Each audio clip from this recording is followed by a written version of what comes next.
y los muertos en Cristo resucitarán primero. Luego nosotros, los que vivimos, los que hayamos quedado, seremos arrebatados juntamente con ellos en las nubes para recibir al Señor en el aire, y así estaremos siempre con el Señor. Por tanto, alentaos los unos a los otros con esta palabra. Oremos al Señor. Padre, vamos delante de su presencia. Amado Dios, príncipe de paz y dador de la vida, le pedimos que su palabra que ha sido leída pueda hacer habitación en cada uno de nuestros corazones. Le rogamos su bendición en esta hora, Espíritu Santo, más que mi voz pueda ser su voz la que habla cada una de nuestras vidas. Padre amado, le pido por mi vida, la vida de su iglesia. Señor, corrija lo malo, fortalezca siempre lo bueno. Padre amado, háblanos ya sea para consejo, Señor, para corrección. Padre amado, su palabra siempre es buena para la vida del hombre. Le pedimos apresure los pasos de los que vienen en camino, Señor, este lugar, quite toda piedra de tropiezo, y su palabra, Padre amado, que ha sido leída en este día, pueda ser de bendición para cada una de nuestras vidas. Le rogamos su bendición en esta hora, la que viene de lo alto, que es la del Dios Padre, Dios Hijo y Dios Espíritu Santo. Amén y amén. Gloria a Dios, gloria a Dios, gloria a Dios para siempre. Me tome asiento, Dios le bendiga. No queremos, hermanos, que ignoren acerca de los que duermen. Ocurrió en Tesalónica y sigue pasando hasta el día de hoy, que se generó esta confusión y esta falta de, podríamos decirle, de fe. Pasó también en los filipenses o en Filipo, que ciertas personas, contrarias a este evangelio, conforme a lo que ellos entendieron de la palabra, escribieron cartas y le enviaron a las distintas iglesias. Pasó que estos hombres tomaron la antigua escritura o la palabra, por ejemplo, el hecho de Noé, por ejemplo, quien la palabra dice que el Señor no le libró, sino que le dijo que se preparara para el diluvio. No detuvo Dios el diluvio por Noé, ni tomó a Noé y lo pasó en el tiempo, sino que lo hizo atravesar el diluvio. Por lo tanto, la gente empezó a creer que la tribulación venía y que el arrebatamiento, la resurrección ya había sido antes de tiempo, en base a que cuando Jesucristo resucita de entre los muertos, dice la palabra que muchos se levantaron de las tumbas juntamente con Jesucristo. El día que se abrió la tumba del Maestro y Jesucristo resucitó de entre los muertos, quedó escrito que muchos muertos se levantaron de la tumba ese mismo día con Jesucristo, por el poder de la palabra de Dios, porque al resucitar el Señor y tomar la llave de la muerte, ocurrió esto, que muchos salieron de las tumbas ese día. Por lo tanto, se decía y se escribió que la resurrección ya se había efectuado. Por lo tanto, nosotros no teníamos la esperanza de que algún día los muertos en Cristo se levantaran nuevamente. Y en base a la persecución, nosotros hemos leído, el pastor lo ha enseñado varias veces en Hechos, la persecución de la iglesia, le encerraron, le encarcelaron, les asesinaron a muchos de ellos. Nació en la iglesia la desesperación de creer que aquellos que habían muerto no tenían esperanza de volver a la vida. Y mucha gente escribió cartas y le envió a la iglesia firmándola en el nombre del apóstol Pablo, diciendo: yo, Pablo, les envío esta carta. Y escribieron la firma del apóstol, y la iglesia creyó que la enseñanza apostólica era que no había resurrección de entre los muertos después de que Cristo resucitara. Yo sé que nosotros sabemos y hemos aprendido que eso no es así, no es correcto. Pero el apóstol da esta frase, y no solo una frase, no solo es una enseñanza, sino que Dios pone revelación en la vida del apóstol y nos da esta palabra preciosa antes del Apocalipsis, la que dice: tampoco queremos, hermanos, que ignoréis acerca de los que duermen, para que no os entristezcáis como los que no tienen esperanza. Porque si creemos que Jesús murió, nosotros creemos que Cristo en la muerte murió, no sufrió, no padeció, no se hizo el muerto. Cristo murió en la cruz. Y dice: y resucitó, así también traerá Dios con Jesús a los que durmieron en Él. Nosotros creemos, y nuestra fe está fundada en que algún día el Señor vendrá a buscar a su iglesia. Y nosotros hemos creído, hemos proclamado, hemos anunciado, hemos orado que los muertos en Cristo resucitarán primero. Y luego nosotros, los que vivimos, los que hayamos quedado, los que estemos en santidad, volaremos al encuentro del Señor. ¿Cuál es la confusión? En la iglesia, aquellos que han creído en el Señor, aquellos que han confesado el nombre de Jesucristo y por lo tanto se han bautizado y tienen este acceso a la salvación y corren esta carrera, la gran mayoría no entiende en su totalidad lo que es la venida de Cristo. Hay una confusión porque el Señor vino a esta tierra, nació en un humilde pesebre. Nosotros conocemos esa historia a la perfección. Resucitó al tercer día, estuvo con sus discípulos y al despedirse dijo: así como me veis irme, dicen los ángeles, le declararon esta palabra en Hechos 1, así le veréis también volver a vosotros. La palabra, el Señor Jesucristo en su última frase es: y recibiréis poder cuando haya venido sobre vosotros el Espíritu Santo y me seréis testigos. Y la palabra dice que se eleva el Señor Jesucristo y es cubierto por las nubes, no le ven más, pero aparecen estos hombres vestidos de blanco que le dicen: así como le viste irse, le veréis también volver. Lo que nos da a entender que Cristo viene nuevamente a buscar a su iglesia. ¿Cuál es la confusión? En la Biblia y en los distintos libros, Apocalipsis, en la carta apostólica, se nos da a entender que Jesucristo va a venir a buscar a su iglesia, pero también se nos dice que Jesucristo va a pisar esta tierra nuevamente cuando venga con sus santos millares. La mayoría de la iglesia no entiende cuál es la gran diferencia y el porcentaje, hay un porcentaje que ni siquiera le da interés o atención a cuál es la relevancia de la venida de Cristo. Hay alguien que entiende más o menos. Si le preguntan, no va a tener respuesta. Y hay otra persona que dice llanamente, no tiene interés mayor en si Cristo viene o no viene, en cuándo viene, porque está preocupado de vivir su vida en esta tierra. Está preocupado de los quehaceres del diario vivir. Sin embargo, nosotros tenemos una fe real, que es que Jesucristo viene a buscar a su iglesia. Y ya tenía la frase maravillosa que es que Cristo viene ya. Voz de alerta de pueblo, decía que Cristo viene ya. No, Cristo viene pronto, Cristo viene ahora. La venida de Cristo se está efectuando todos los días. Mientras más almas reciben el Evangelio, más cerca estamos de que Cristo venga a buscar a su iglesia. Consta en la historia de Inglaterra, usted lo puede investigar algún día si quiere y tiene tiempo, en la historia de los grandes reyes de Inglaterra, en la monarquía inglesa. El rey Ricardo, corazón de león, dicen algunos. El rey Ricardo conquistó el pueblo que era Israel. En ese tiempo estaba ocupado por los otomanos y los bárbaros, y Ricardo peleó esta guerra en las cruzadas. De ahí viene el himno que estábamos cantando a combatir, resuena la guerrera voz, que lo aparece con el escudo de la cruz. Bien, en la cruzada el rey llevaba a su ejército, llevaban en la bandera de sus barcos y en las velas y en su escudo una cruz, porque ellos iban en el nombre de Jesucristo. ¿Por qué les digo esto? El rey conquistó Israel. Toda su batalla fue con un único propósito, y fue conquistar la tierra de Israel, que en ese tiempo ya no era del pueblo israelita, sino que ellos estaban esparcidos. Y al conquistar la tierra, dejó escrito el rey para las futuras generaciones que esa tierra, la cual ellos habían conquistado, debía ser cedida a Israel. Israel debía convertirse en nación. ¿Por qué? Porque esto apresuraría la venida del Señor Jesucristo. Mire usted el pensamiento. El rey conquistó la tierra, peleó batallas, puso fondos en ese tiempo del reino, llevó gente a que muriera en esa batalla con un único propósito, y era apresurar la venida del Señor Jesucristo. Un rey en ese tiempo anglicano. ¿Cuánto más nosotros? Debemos todos los días pelear batallas en nuestra vida para que la venida de Cristo sea apresurada, sea pronta la venida del Señor, porque no hay día ni hora, no hay fecha. Lo que el Señor sí nos dijo es que dejó señales estipuladas: la luna se transformará en sangre, vendrá el hombre de mentira, y varias señales que el Señor nos fue dejando a nosotros. El sol se oscurecerá, es una de ellas, pero la más grande dijo, por tanto, id a ser discípulos a todas las naciones. Y la palabra dice que prediquemos el Evangelio a toda criatura. Se cree, y nosotros creemos también, que el día que la última alma de esta tierra reciba el Evangelio en su vida y le sea anunciado que Cristo es Dios, que Cristo no es el Hijo de Dios, no es amigo de Dios, no es un profeta de Dios, que Jesucristo es Dios, y que Jesucristo murió, fue sepultado y al tercer día resucitó en poder y gloria, y que Cristo viene, ese día se está escrito que sonará a la final trompeta y los muertos en Cristo resucitarán primero.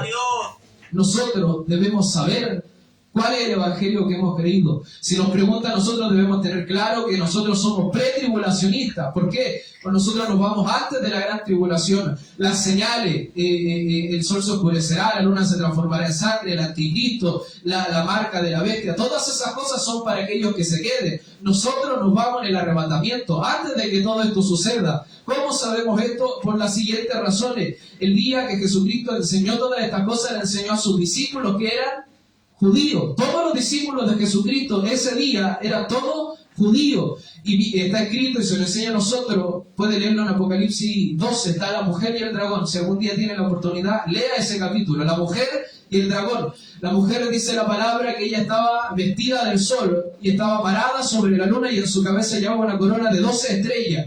Esto es lenguaje figurativo, debe usted encontrar la persona. José, en Génesis, José tiene un sueño en el cual él dice: vi al sol y la luna y 11 estrellas que se postraban delante de mí. ¿Qué nos da a entender esto? Esa mujer es Israel, esa mujer que está vestida del sol y en sus pies sobre la luna y en su cabeza lleva 12 estrellas, representa a Israel.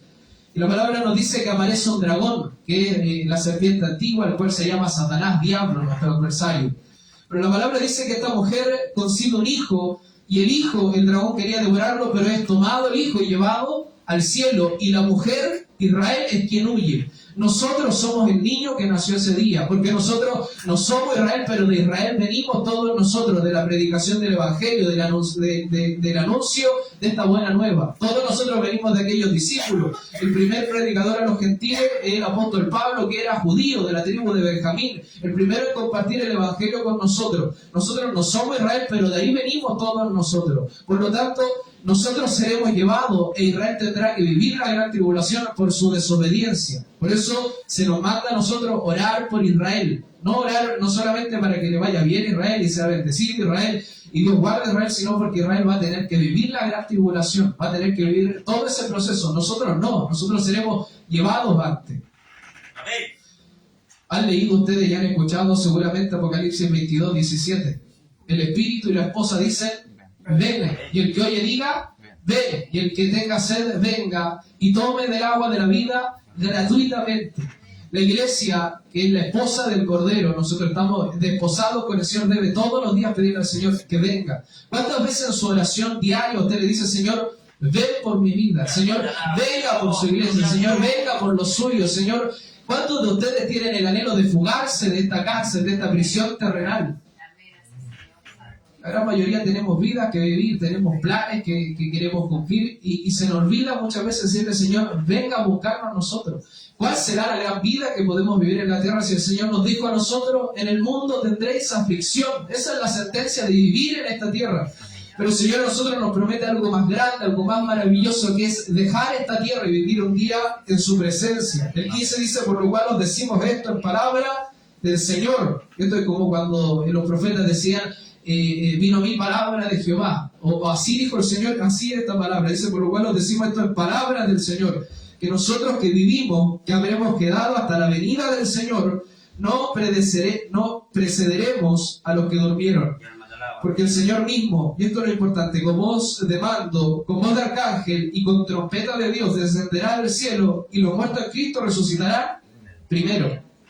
Una corriente de la gente que cree que nos vamos a quedar en la tribulación y vamos a vivir los 7 años de la semana de Daniel, los 7 años de la persecución, y todo esto usa un versículo que es que el apóstol Pablo dijo: sonará la final trompeta, ¿sí? Y los muertos en Cristo resucitarán primero. En el Apocalipsis 7 trompetas, usted las puede buscar, está en el Apocalipsis 8 y 9, están las primeras 6, y en el 11 está la séptima trompeta, que es la última trompeta, pues son solo 7, la última es la séptima.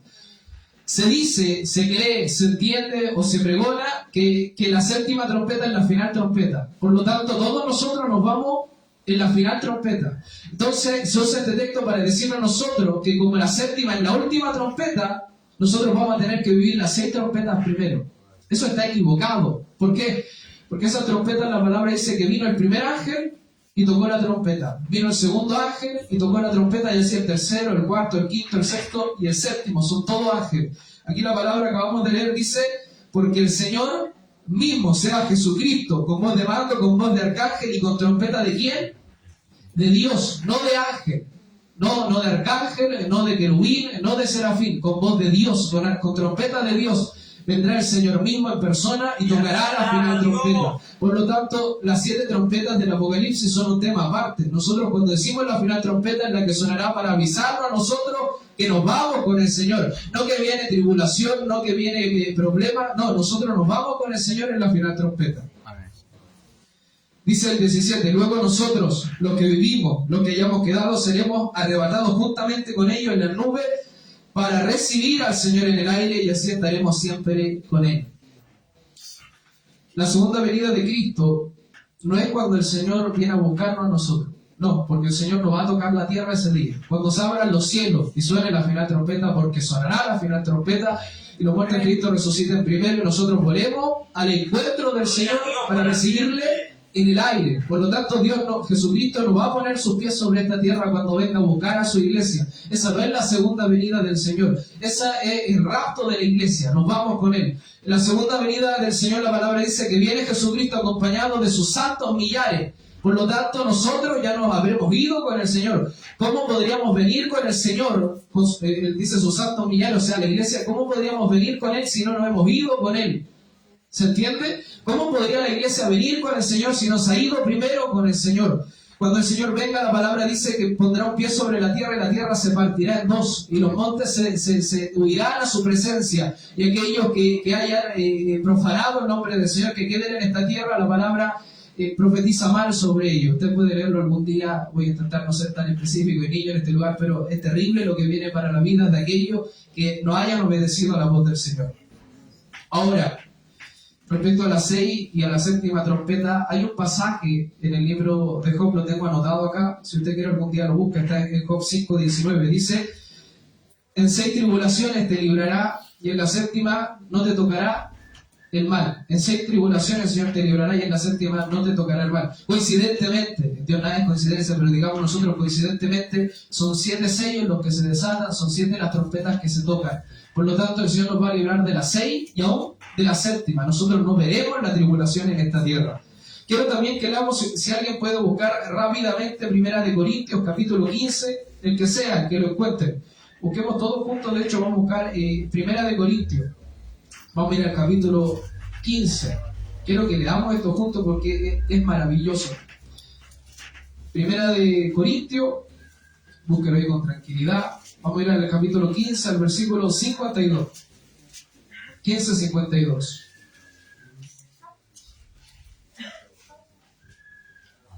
En el 15:52 de 1 Corintios dice: en un momento, en un abrir y cerrar de ojos, a la final trompeta, porque se tocará la trompeta y los muertos serán resucitados incorruptibles y nosotros seremos transformados, porque es necesario que esto corruptible se vista de incorrupción y esto mortal se vista de inmortalidad, y cuando esto corruptible se haya vestido de incorrupción y esto mortal se haya vestido de inmortalidad, entonces se cumplirá la palabra que está escrita: se olvida en la muerte en victoria. ¿Dónde está, oh muerte, tu aguijón? ¿Dónde sepulcro tu victoria? Ya que el aguijón de la muerte es el pecado y el poder del pecado la ley. Mas gracias sean dadas a Dios, que nos da la victoria por medio de nuestro Señor Jesucristo. ¿Por qué por medio del Señor Jesucristo? Han oído ustedes la historia de Lot de Sodoma y Gomorra, ¿sí? Cuando viene la ira de Jehová sobre Sodoma y Gomorra y son destruidas estas dos ciudades. La palabra nos dice que estaba Lot dentro de esta ciudad pecaminosa y la ira de Jehová se encendió de tal manera contra estas ciudades por su pecado y su maldad, que decidió Jehová que las iba a borrar de la faz de la tierra a Sodoma y Gomorra y no habría de ellas más memoria. Hasta el día de hoy, si usted va donde estaban situadas Sodoma y Gomorra, no va a encontrar nada en ese lugar, porque Dios destruyó aquel lugar. Sin embargo, nos cuenta la historia y nos relata que Lot fue salvado de aquella ciudad no por su justicia, sino porque alguien justificó al injusto de Lot. Y ese alguien fue Abraham. Cuando Dios viene a Abraham y se presenta delante del patriarca, el patriarca clama y pide misericordia sobre la ciudad. Y llegamos 50 justos, 20 justos, llegamos a 10 justos. Si hubieran 10 justos, Señor. El Señor dice: sí, si hubieran 10, yo no destruiré la ciudad. Por amor solamente a Abraham. Se van estos varones y llegan a Sodoma y Gomorra. Sabemos nosotros que se encuentran con Lot, hablan con Lot, intentan salvar a Lot y le dicen: huye al monte. Y Lot clama, esto está en Génesis 19, le dice: si yo he hallado gracia en sus ojos, déjenme ir a la ciudad, a esa ciudad pequeña, porque no, si llego al monte voy a perecer, va a alcanzarme la ira de Jehová. Déjenme por favor ir a la ciudad que está aquí cerca, porque es pequeña esta ciudad. La voz le dice: ve a esa ciudad, porque no podré hacer nada hasta que tú estés allá. Mire usted esto, es maravilloso. Jehová está enojado, la ira de Jehová es tan grande que va a borrar a Sodoma y Gomorra en toda la historia. Hasta el día de hoy no se levantan ciudades en ese lugar, porque Jehová esa era la ira de Dios, ese era el nivel de ira que Dios iba a quemar a hombres, mujeres y niños por igual, sin el Señor hacer diferencia entre jóvenes y viejos, mujeres y hombres, jóvenes y ancianos. El Señor no hizo ninguna diferencia, los destruyó a todos el mismo día. Pero aún así, no por la justicia de Lot, sino porque Abraham justificó a Lot, Dios le dice: no voy a hacer nada hasta que tú estés a salvo allá. La pregunta es la siguiente: ¿cuánto más nosotros? Que quien nos justifica no es Abraham, sino la sangre de Jesucristo que clama por nosotros. ¿Cuánto más nuestra vida, que hemos sido constituidos por Jesucristo justicia? Nosotros que éramos injustos, inmundos, pecadores, hemos sido constituidos justicia por la sangre de Cristo. ¿Cuánto más Dios nos va a esperar a nuestras vidas? ¿Cuánto más el Señor no nos dice a nosotros: corran la carrera, apresúrense, arreglen su vida, cambien lo que está mal en ustedes, porque no voy a hacer nada sobre la tierra hasta que ustedes estén a salvo en aquella ciudad? ¿Cuál es el problema? Que nuestro error, en nuestra falta, en nuestra vida tibia muchas veces nos impide a nosotros entrar en la ciudad de la salvación, que es la nueva Jerusalén. No nos permite a nosotros entrar en la ciudad celestial. Estamos afuera de la ciudad, pero no entramos porque seguimos con problemas en nuestras vidas. Si Jesucristo hoy día lo llamara a usted por su nombre, usted podría decir: amén, heme aquí, Señor, me voy contigo, o hay cosas todavía que arreglar en nuestra vida. El Señor nos dice: ve a la ciudad, nada puedo hacer hasta que tú estés a salvo en ella. Eso está en Génesis 19:22. Léalo cuando tenga tiempo y medítelo en su vida. El Señor no va a hacer nada hasta que nosotros podamos entrar en la ciudad, hasta que estemos a salvo. La palabra dice que salía el sol cuando Lot entró en la ciudad, llegó a aquella ciudad, Zoar, y la palabra dice que cuando salió el sol descendió la ira de Jehová y borró el Señor a Sodoma y Gomorra con fuego del cielo. Hasta el día de hoy en el Mar Muerto se llama precisamente Mar Muerto porque nada puede nacer en ese lugar, nada puede florecer en aquella tierra. Pero Lot se salvó, tanto así que Lot engendra hijos después y le nace herencia a Lot. Bueno, todo ahí nos damos cuenta del pecado de Lot. Pero nosotros hemos sido justificados en Jesucristo. Cuando volvemos a la ciudad celestial, la palabra, como leímos aquí recién, esto corruptible será revestido de incorruptibilidad, y lo mortal de inmortalidad. Viviremos por toda la eternidad. La gente que dice que nos vamos después de la tribulación cita a Noé, porque Noé tuvo que vivir el diluvio. Lo cierto es que Noé representa a Israel, que Israel tendrá que vivir la tragedia que será la ira del Señor. A nosotros nos representa Enoc, Elías. La palabra dice que fueron traspuestos para no ver muerte. Si usted hoy día considera usted en su vida que no está listo para irse con el Señor, es tiempo de empezar a apresurar nuestros pasos hacia aquella ciudad que nos espera. Nosotros hemos creído y con fe en el Señor que Jesucristo nos ha dado a nosotros la llave, la entrada libre a la ciudad celestial, que Dios nos ha permitido a nosotros en su misericordia, en su sacrificio, el día que suene la trompeta, volar al encuentro del Señor. Pero Dios no puede interferir. Dios no tomó a Lot, Dios tenía el poder de tomar a Lot y ponerlo en el monte o ponerlo en la ciudad. Dios no lo hizo. Dios le dijo a Lot: tú corre. La mujer se dio vuelta y miró a la ciudad, todos sabemos esto, y se convirtió en una estatua de sal. Cuando usted empieza a correr su carrera, mira hacia adelante, no mira hacia atrás. Ponga sus ojos en la ciudad que está delante suyo y llegue corriendo hasta ese lugar. ¿Por qué? Porque dice el 17, y lo leemos de nuevo, ya para ir finalizando, dice: luego nosotros, los que vivimos, los que hayamos quedado, seremos arrebatados juntamente con ellos en las nubes para recibir al Señor en el aire. Y así estaremos siempre con el Señor. Por tanto, alentados los unos a los otros con estas palabras. La intención de este mensaje es alentarle nuevamente a usted a que vea cómo está su vida. ¿Nos vamos o no nos vamos con el Señor? Cantará usted con libertad el corito que dice: me voy con Él, me voy con Él. Yo no me quedo, me voy con Él. La palabra dice: buscad la paz para con todo y la santidad, sin la cual nadie verá al Señor. La palabra dice: bienaventurados los de limpio corazón, porque ellos verán a Dios. En Hebreo y en Mateo respectivamente. Pero la palabra nos enseña a nosotros que debemos correr la carrera con esperanza. Debemos correr esta carrera y pelear esta batalla con ánimo, creyendo que vamos hacia la victoria, que vamos camino al banquete real que es el Señor. La palabra dice: bienaventurados los que forman parte de la cena del Cordero en Apocalipsis. El Espíritu Santo, evidentemente con E mayúscula, dice, y la esposa, o sea, nosotros, digan: ven. Y el que oye diga también: ven. Y el que tenga sed y el que quiera, venga y tome del agua gratuitamente. El Evangelio es gratuito para todos nosotros. Ninguno de nosotros pagó ni un peso por poder caminar en la iglesia, por poder entrar a la iglesia, por poder recibir el Evangelio. Todo lo pagó el Señor en la cruz. Jesucristo, al derramar hasta la última gota de su sangre, pagó el precio para que usted y yo gratuitamente tomemos del agua de la vida, que es el Espíritu Santo, ni más ni menos, que nos da vida eterna, que nos redarguye, nos convence de pecado. Nadie a usted le puso un precio, un costo. esto es fatal, pero la iglesia católica y la anglicana, siglos antes, a usted le cobraban por tener un asiento en la iglesia. Usted entraba en ese tiempo a las capillas o a estos lugares, a los monasterios o a cualquier iglesia en ese tiempo católica o anglicana, y en la entrada de la iglesia había una cajita donde usted tenía que poner una cierta cuota por tener un asiento dentro de la iglesia.